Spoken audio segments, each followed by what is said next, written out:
Queremos que digas ajá. Y que nos caiga el 20. Así que platicamos con visionarios, artistas, científicos, doctores, chamanes y toda clase de disruptores. Porque creemos que tan solo con hacer preguntas, pero sobre todo al escuchar, podemos cambiar la forma de percibir el mundo. Ser más empáticos, abiertos y humanos. Ajá. Es un espacio en el que sacamos del closet temas de los que poco se habla. Los cuestionamos y tratamos de entender la vida. Yo soy Paulina Feltrín. Y yo, Valeria Benavides. Y esto es... Ajá. Hola, yo soy Valeria Benavides. Yo soy Paulina Feltrín.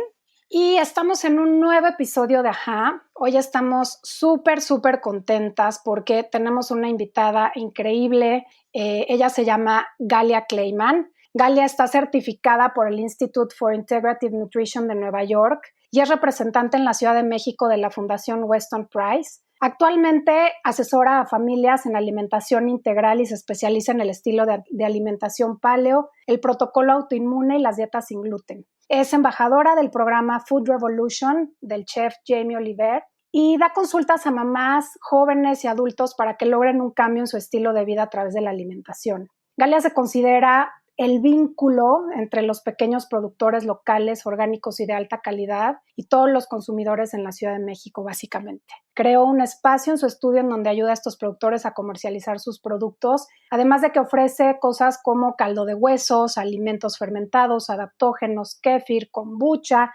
suplementos y muchas cosas más. Yo conozco a Galia desde que somos niñas. Ha sido increíble reencontrarnos muchos años después en el camino de la búsqueda de la salud a través de la comida y de la alimentación. Escribimos juntas el libro Cómo comer cuando tienes cáncer de mama y la verdad es que soy amante de sus recetas, sus consejos y todo lo que hace. Así que estoy muy contenta de que podamos tenerte hoy aquí, Galia. Muchísimas gracias. Pues muchas gracias a ustedes. Gracias, Val, por la introducción tan linda. Y pues gracias por tenerme aquí, darme este espacio para transmitir el mensaje. Padrísimo, pues estamos muy contentas. No hemos hablado todavía justo de algo que para Pau y para mí es muy importante, que es el tema de la alimentación y de la nutrición. Y quiero empezar por una cita tuya que tienes literal en tu página Baby Loves Food. Dice, después de muchos años de leer, investigar e informarme, encontré que la comida no solo es una necesidad, es la base de la salud y además es mi pasión. Me encanta cocinar, me fascina comer y me importa muchísimo transmitir a mis hijos esa pasión y gusto por la comida de verdad. He creado Baby Loves Food para inspirar a una alimentación saludable y una manera simple de hacerlo. Y la primera pregunta que me viene a la mente cuando leo esto es, ¿qué significa la comida de verdad?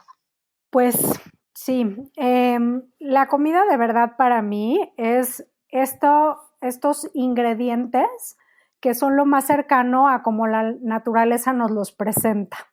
Entonces, lo más parecido a como lo encontraríamos en la naturaleza, ¿no? Entonces, en todos los alimentos está la mejor versión de ese alimento y la peor versión de ese alimento. Entonces, por poner un ejemplo, no es lo mismo comerte una manzana a mordidas que comer la manzana deshidratada, que comer a lo mejor un juguito de manzana o un dulce sabor manzana, ¿no? Y entonces ahí viste cómo cada vez menos se parece el objeto a como la naturaleza nos lo presentó. Y como esto pasa lo mismo en la leche y en el pan y en cualquier otro alimento, ¿no? Siempre hemos procesado los alimentos de cierta forma para hacerlos, para poder consumirlos, pero mientras menos procesos o mientras más naturales estos procesos sean, más la comida se parece a la comida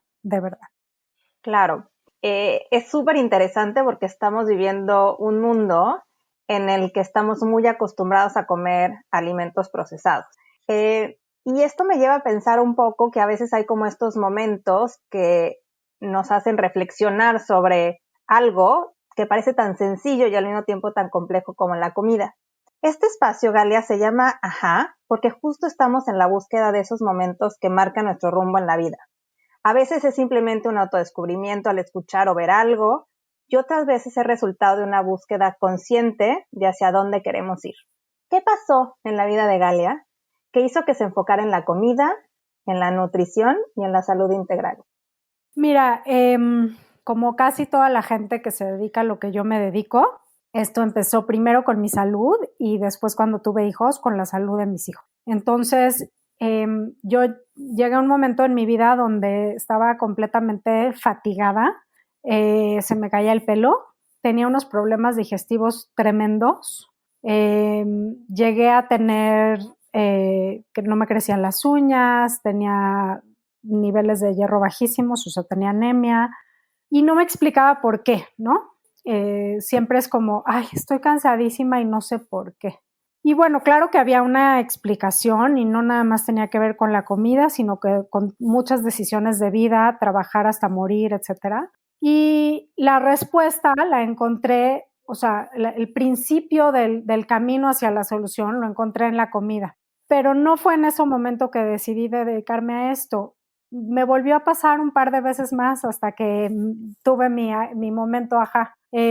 Mi hijo a los 2 años de edad tuvo como unas llagas, por así decirlo, en la lengua que le dolían muchísimo, que le impedían comer.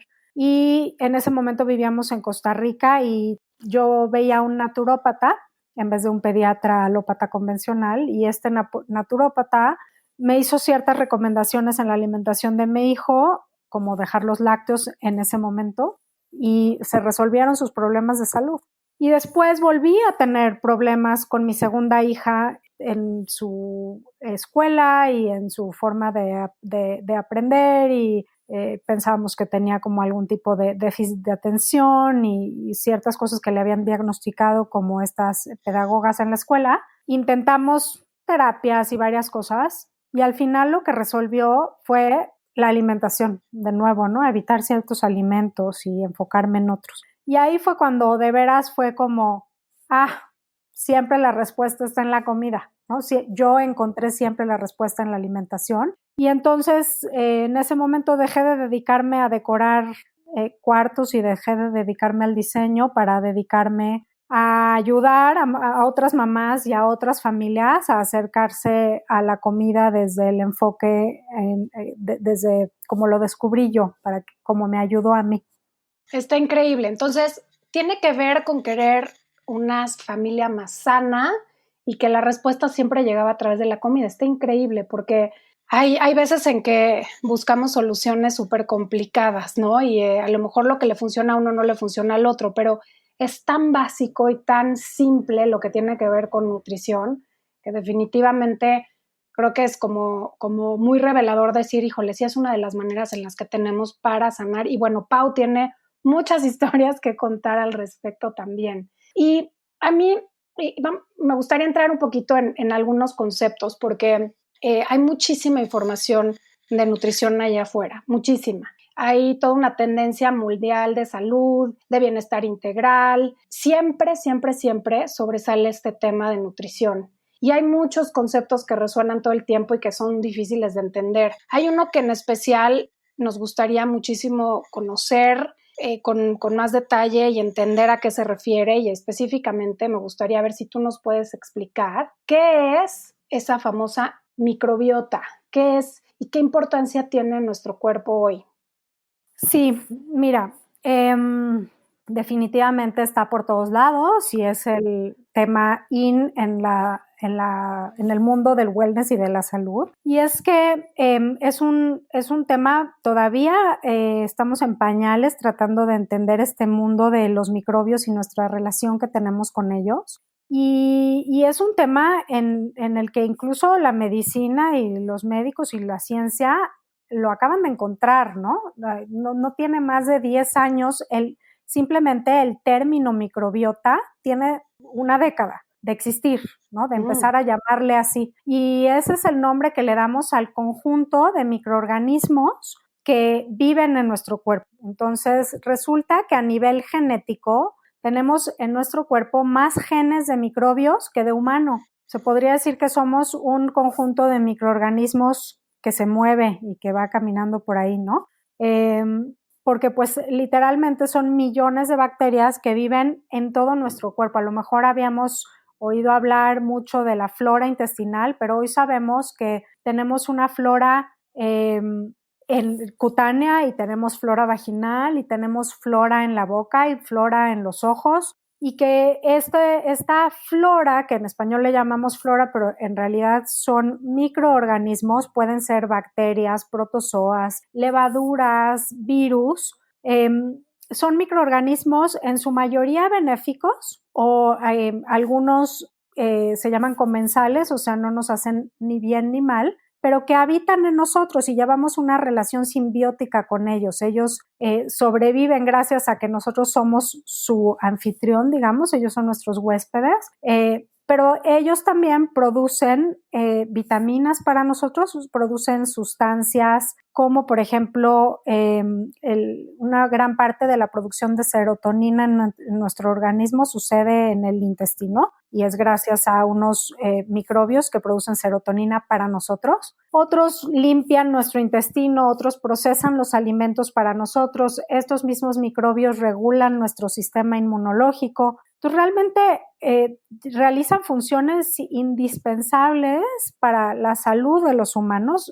Es decir, no podríamos vivir si ellos no existieran. Y apenas hoy, o sea, en estos últimos años, hemos descubierto lo importante que es mantener este conjunto de microorganismos saludable, abundante y diverso en nuestro cuerpo. Antes pensábamos que si acabábamos con todos los gérmenes, que así se les llamaba, o con todos los microbios, entonces íbamos a alcanzar la salud, y hoy sabemos que no es así, que solo el 1% de los microbios del planeta nos hacen daño, y que el otro 99% en su mayoría son benéficos para nosotros.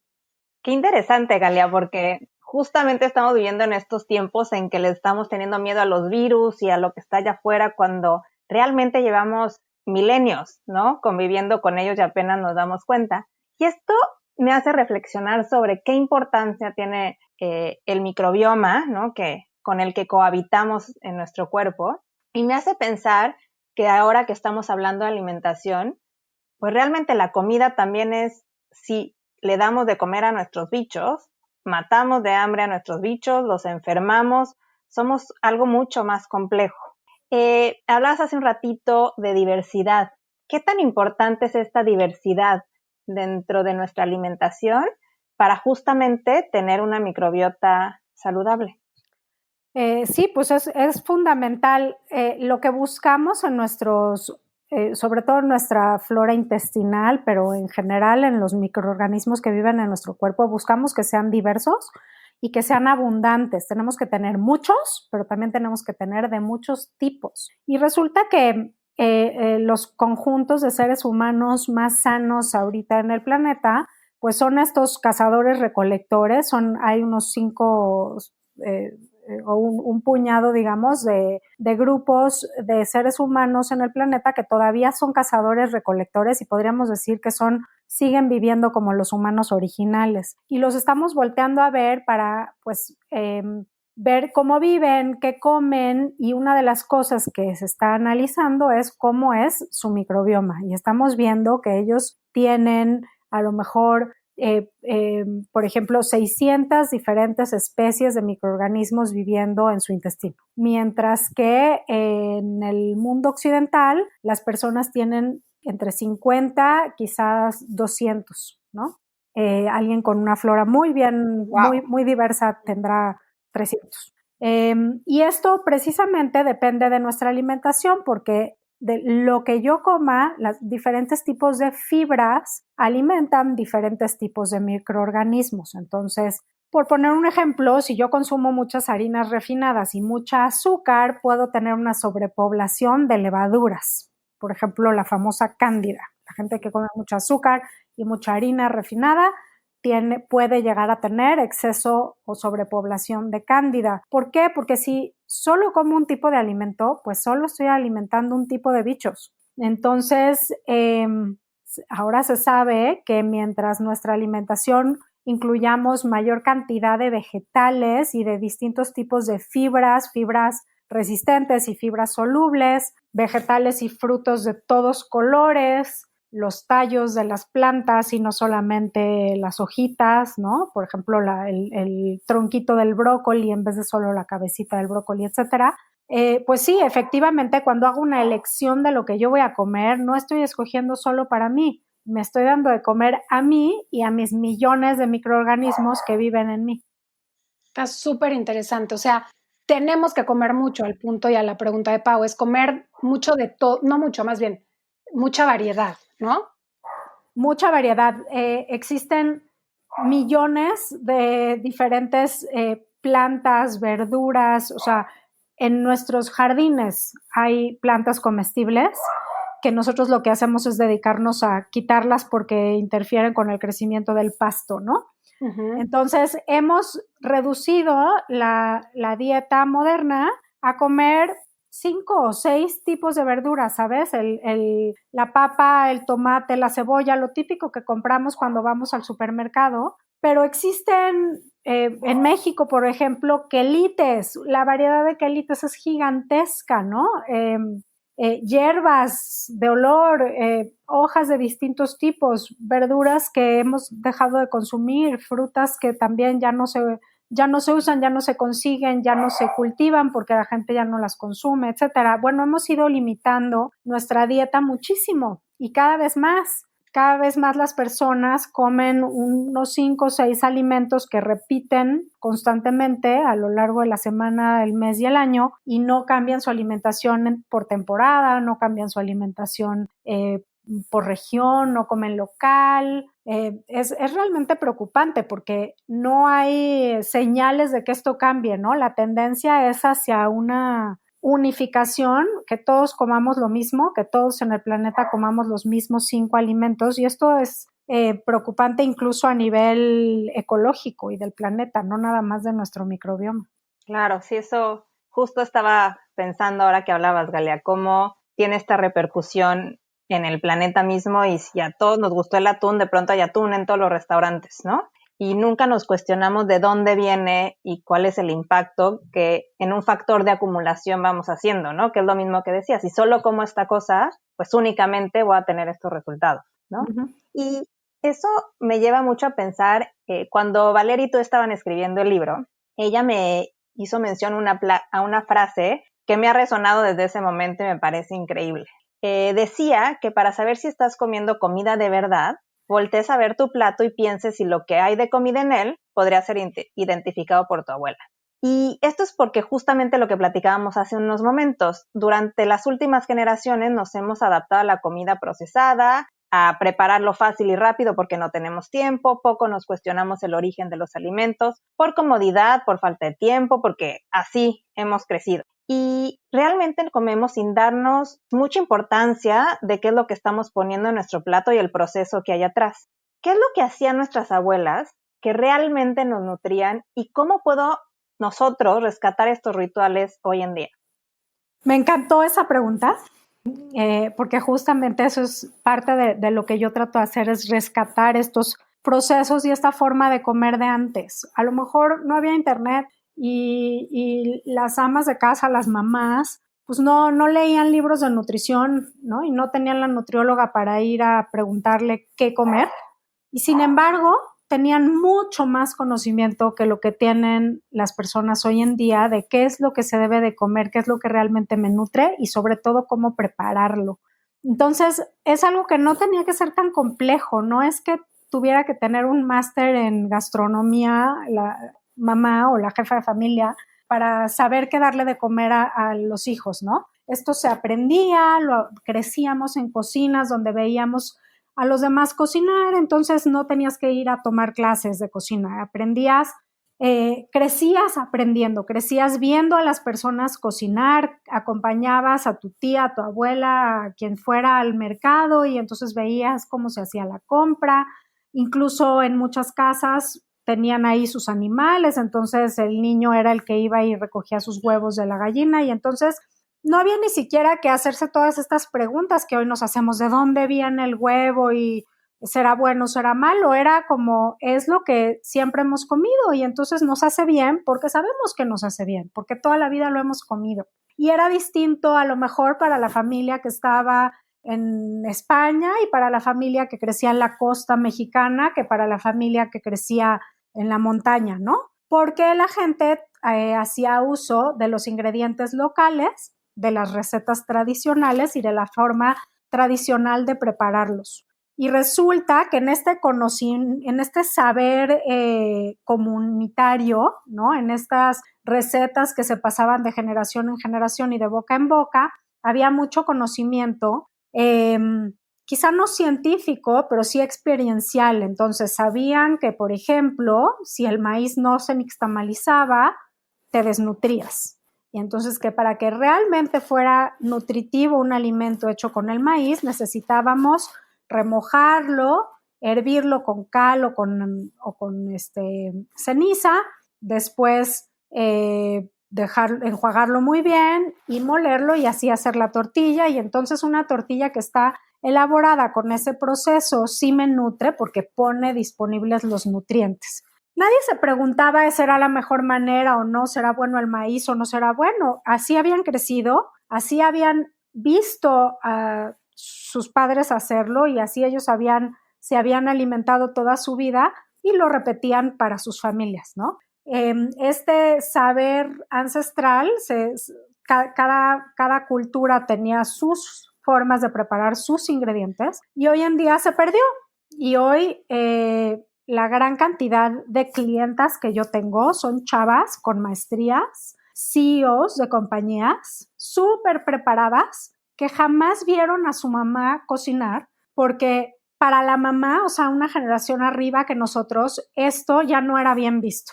No era importante cocinar, no era importante, es más, no era ni bueno ni bien visto meterte a la cocina a preparar, ¿no? Era bien visto irte y hacer maestría y ser una alta ejecutiva, pero entonces una gran información se perdió de una generación a otra. Y hoy las chavas de 20 y tantos años que están apenas casándose o teniendo bebés no tienen idea, no digas de qué cocinar, no tienen idea qué comprar. Y como estamos volviendo a rescatar volver a hacer las cosas como se hacían antes, pues están necesitando una guía. A ver, quiero volver a cocinar en mi casa, quiero que mis hijos coman bien, quiero saber cómo preparar, cómo hacer pan desde cero. La generación de arriba de nosotros le tenía sin cuidado saber hacer pan porque compraban su pan de marca, de caja en el supermercado y ya está. Hoy estamos regresando a querer saber elaborarlo por nosotros mismos porque nos estamos dando cuenta que cuando hay cuidado en la elaboración de los productos, se vuelve más fácil de digerir y se ponen disponibles los nutrientes. Increíble. O sea, básicamente la respuesta es, pues tenemos que ponernos a rescatar esa información y hacerlo. O sea, ponernos a cocinar y ponernos a descubrir cómo se hacen las cosas. Sí, desgraciadamente es una cuestión de invertirle tiempo. No hay, porque mucha gente me dice, no, pero o sea, sí, una forma práctica. Sí se puede, un par de días a la semana cuando de verdad no encontraste el tiempo, pues te comes algo rápido y se puede comer sano y rápido, no digo que no. Pero la mayoría de las preparaciones cuidadosas que llevan algunos de los ingredientes, pues requieren tiempo y dedicación. Y no es tan fácil como revuelvo todo ahorita rápido en un bowl y lo meto al microondas. Lo que tenían las abuelas era que le dedicaban tiempo y le ponían atención, ¿no? Era algo que importaba y le daban su lugar a la preparación, a la cuidadosa preparación y selección de los alimentos.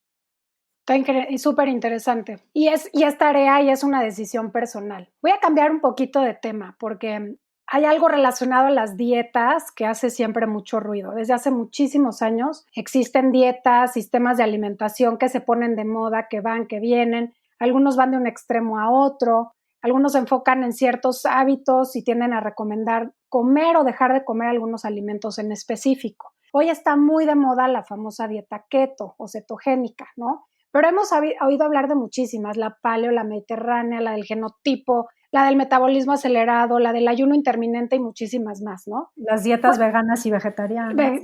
Exacto, vegana, vegetariana, todo. ¿Cuál es la manera correcta de alimentarse y nutrirse sin irse a ningún extremo y por qué? Y qué es algo que creo que sí es muy importante que nos compartas es qué es lo que sí o sí nunca deberíamos de comer.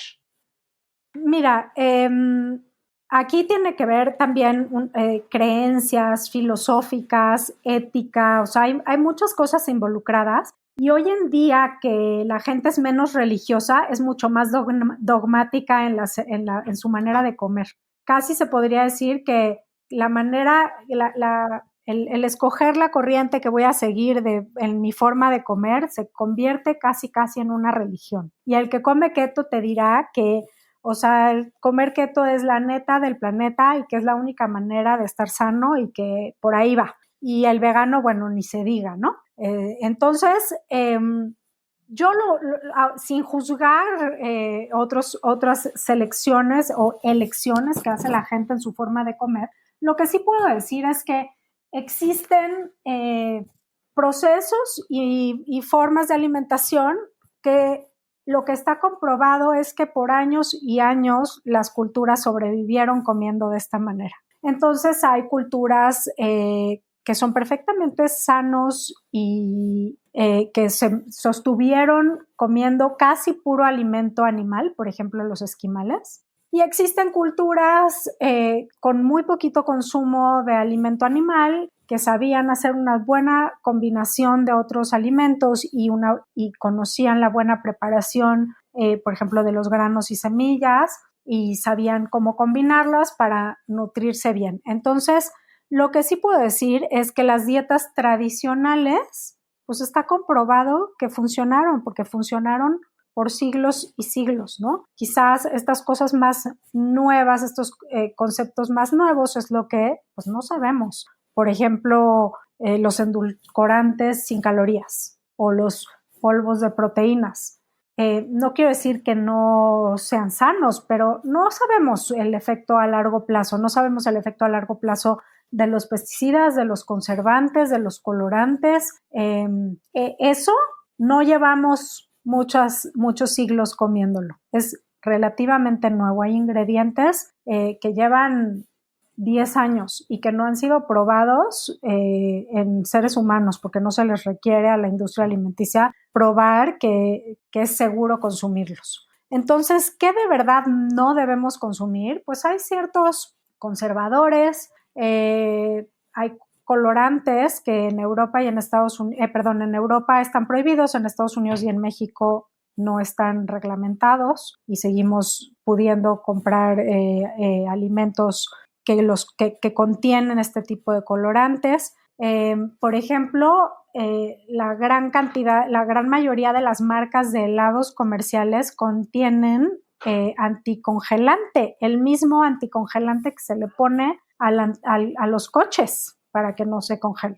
El mismo, o sea, el mismo químico. Y se lo ponen al helado para que no se solidifique, para que siga cremosito en el congelador. Pero de hecho es un ingrediente, hay una cosa que se llama Industry Standard, que es si todos los productores de helado lo hacen, o sea, si es un estándar de la industria, no lo tengo que mencionar en mis ingredientes. Wow. Y entonces, ¿qué es lo que no debo de consumir? Pues yo diría que todos estos ingredientes impronunciables en las etiquetas de los alimentos procesados. Sí. Qué reflexivo es lo que dices, Galia, porque habla un poco de tomar conciencia, ¿no? No hemos tomado conciencia y estamos comiendo lo que está al alcance y lo que se promueve y a veces forma parte, como decías, un poco del estilo de vida que estás eligiendo, pero a veces nos cuestionamos y otras veces no. Siendo la mayoría, no sabemos ni qué ingredientes están ni qué grave es, pues no saber qué estamos consumiendo, ¿no? Porque si hay un factor de acumulación que nuestro cuerpo puede lidiar con una dosis chiquita, pero a lo mejor no todos los días y en todas nuestras comidas. Exactamente. Y creo que hemos hablado de alimentación, ¿no? Pero Val y yo hemos conversado mucho de cómo la alimentación va más allá de lo que ponemos en nuestro plato, en el desayuno, comida y cena, ¿no? Hay tantas otras cosas y me parece que tú lo mencionabas cuando iniciábamos nuestra plática, Galia, que es cuáles son nuestras rutinas, cuáles son nuestros horarios, comer al aire libre, tanta gente que come viendo la televisión o en el escritorio de la oficina, la meditación, el ejercicio. ¿Cómo podemos tener una alimentación más sana contemplando todo este universo? Sí, pues es que resulta que nuestro cuerpo es una máquina perfecta, que diseñada a la perfección por Dios, la naturaleza, llámale como cada quien elija llamarle, pero estamos diseñados para funcionar perfectamente con nuestro entorno. Entonces estábamos hechos para vivir al exterior, estábamos hechos para caminar descalzos, estábamos hechos para que nos diera el sol, para tener que ir y buscar nuestros alimentos, caminar grandes distancias, trepar árboles para bajar las frutas, invertir cierta cantidad de energía en cazar un animal para luego podérnoslo comer. Y todas estas cosas para las que estábamos hechos, nuestro cuerpo sigue siendo exactamente el mismo, ¿no? Y nuestras funciones siguen siendo las mismas y nuestras necesidades siguen siendo las mismas, nuestros requerimientos siguen siendo los mismos de luz, de energía, de nutrientes, pero vivimos una realidad completamente distinta. Hemos transformado por completo nuestro entorno. Entonces ahora nos vestimos, vivimos al interior, no necesitamos ningún gasto de energía para ingerir calorías, entonces ahí ya rompimos este equilibrio, entonces es muchísimo más fácil para nosotros recibir calorías que gastar calorías, ¿no? Y entonces la gente engorda. Entonces tiene sentido cuestionarse y decir, a ver, si yo hubiera nacido hace 3 millones de años, ¿qué estaría haciendo? ¿Cómo hubiera consumido este alimento, ¿no? ¿A qué hora me dormiría? Pues la gente estamos diseñados para dormirnos cuando se mete el sol y despertarnos cuando sale el sol. Y estamos diseñados para comer cuando hay luz de día. La gente no comía cuando ya se metía el sol. Entonces, todo el tiempo que no hay sol, no debemos de ingerir alimentos. Es un momento para que nuestro cuerpo se limpie y cree células nuevas y se regenere. Y eso es lo que se llama el ayuno intermitente, ¿no? Y este tiempo se prolongaría cuando las noches son más largas y se acorta cuando las noches son más cortas, etcétera. O sea, como que vivir con los ciclos de la naturaleza y tratar de que nuestra vida moderna, de cierta forma, tratar de llevarla a que se adapte mejor a estos ciclos de la naturaleza.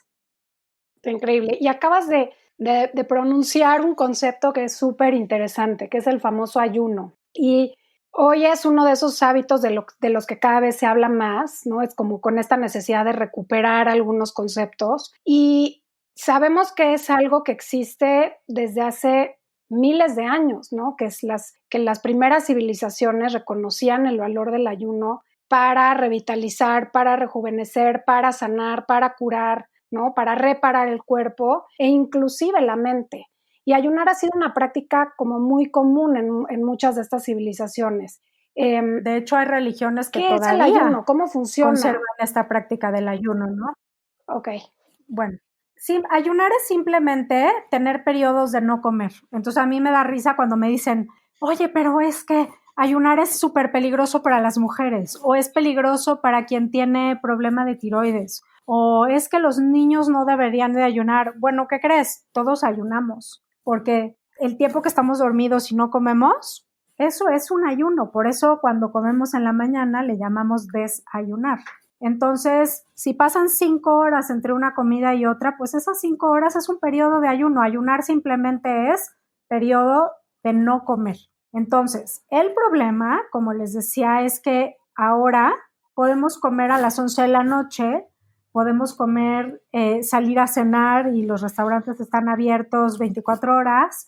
La gente se levanta para ir a la escuela, los niños se levantan para ir a la escuela a veces a las 5 de la mañana y los pobres, las mamás les hacen que se coman para que no te vayas con el estómago vacío y entonces empiezas a comer a las 5 de la mañana cuando el sol ni siquiera ha salido.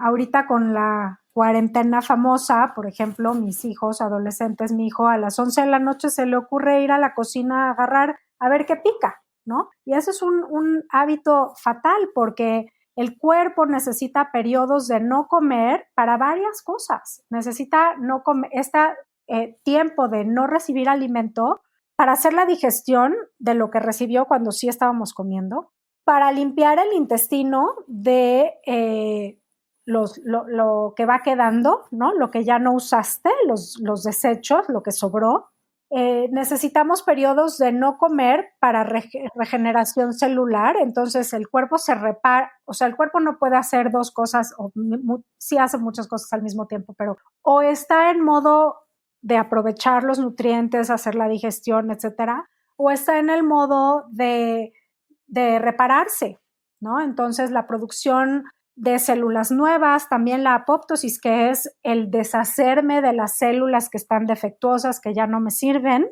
Todo esto sucede cuando no estamos comiendo. Entonces es muy importante darle al cuerpo la oportunidad de no comer y como les digo, por hábitos y por costumbres y por cómo hemos cambiado nuestra vida, cada vez está siendo más fácil comer a todas horas, de día y de noche, temprano y tarde. Entonces, un ayuno mínimo de 12 horas es indispensable para todos los seres humanos. Hombres, mujeres, tengas tiroides o no tengas problemas de tiroides, tengas, niños de 5 años, de 6 años, todo mundo debería de ayunar por lo menos 12 horas durante la noche. Es decir, cené a las 8 y no vuelvo a comer nada a las 8. Ese debería ser el ayuno intermitente en general para toda la población. Y ya de ahí, ese ayuno se puede ir extendiendo. Puedo decidir que en vez de que sean 12 horas, sean 14. Quiere decir que voy a cenar temprano, voy a cenar a las 6 y ya desayuno a las 8 de la mañana. Si se fijan, no es nada descabellado, ¿no? O sea, cenar a las 6 y desayunar a las 8 no suena como nada imposible, nada peligroso, nada que me pueda hacer daño. La cosa es que Claro. hay gente que ha ido prolongando estos ayunos, entonces a lo mejor pasan 18 horas sin que yo coma y me hago una ventana más chica del tiempo donde sí como. Y esto ya tiene que ver si necesito perder peso, si tengo, por ejemplo, para el cáncer, el ayuno está comprobado que sirve muchísimo porque le da la oportunidad al cuerpo de deshacerse de esas células que no sirven. Bueno, hay condiciones específicas para las que se recomienda hacer ayunos más prolongados. Hay gente que decide ayunar, por ejemplo, un día al mes y dejar un día entero sin recibir alimentos una vez al mes, o una vez al año, o una vez cada 6 meses. Y ahí ya está, depende de cada quien, depende de nuestras metas y de qué queremos lograr. Pero lo que definitivamente sí puedo decir es que este ayuno de 12 horas, de 10 horas, pues es una cosa normal. Qué bonito lo pones, Galia, porque justo me hace mucho sentido con la pregunta que hacíamos hace rato y que es regresar a esa sabiduría de las abuelas, ¿no? Yo me acuerdo que mi abuela siempre me decía, mijita, un tecito en la noche, era como su cena. Y bueno, esta sabiduría de escuchar el cuerpo también, ¿no? El ayuno ha de ser especial y de acuerdo a lo que tu cuerpo también te va pidiendo. Y ya para concluir, Galia, porque ha sido una plática interesantísima, llena de sabiduría, este programa nos encanta pensar que todos en la vida tenemos algo que nos hizo cambiar. A veces son pequeños momentos que se acumulan, a veces es algo que nos transforma por completo, ¿no? ¿Cuál ha sido un aha moment que nos puedas compartir? Híjole, no sé. Yo creo que cuando nació mi tercera hija, ahorita tiene 6 años, Hannah, cuando ella nació, empecé a dedicarme a asesorar a otras mamás, o sea, ayudarles a las otras mamás a encontrar mejores formas de comer, mejores formas de llevar la alimentación de su familia, y en ese momento era cuando yo me dedicaba a otra cosa que nada que ver, a decorar cuartos de niños y de bebés. Y en el momento en que empecé a hacer esto fue como, o sea, esto es importante, esto sí cambia, puede llegar a cambiar al mundo, aunque sea una familia a la vez, ¿no? Puedo acercar a las personas que están interesadas en comer bien, acercarlos a los productores que están haciendo las cosas bien, y si empezamos a consumir más de estos productores que hacen las cosas bien para el planeta, pues van a tener más demanda y entonces va a haber más de este tipo de productores, y como que este momento donde te das cuenta que a lo que te puedes dedicar a algo que hace una diferencia en la vida de los demás o en el planeta, fue como, wow, esto es lo que quiero hacer. Y pues sin saberlo, porque pues no estudié nutrición y siempre pensé que era diseñadora y que había nacido para diseñar, y descubrí tarde en la vida que no, o sea, que esto es lo que quiero hacer. Pues muchas gracias por escuchar nuestra conversación con Galia Kleiman. Les compartimos sus redes para que la sigan y para que puedan encontrar toda la información sobre sus cursos, sus pláticas y sus recetas. Está en Instagram como babylovesfood.mx y La Cocina de Galia. Y esperamos hayas encontrado un aha moment igual que nosotros. Si te gustó, por favor dale like, califícanos y comparte con tus amigos. Y para estar al día con nuevos episodios, por favor suscríbete o síguenos en redes sociales. Estamos en Instagram como @aha.mx. Nos escuchamos pronto. Yo soy Valeria Benavides. Y yo soy Paulina Feltrín. Y esto es Ajá.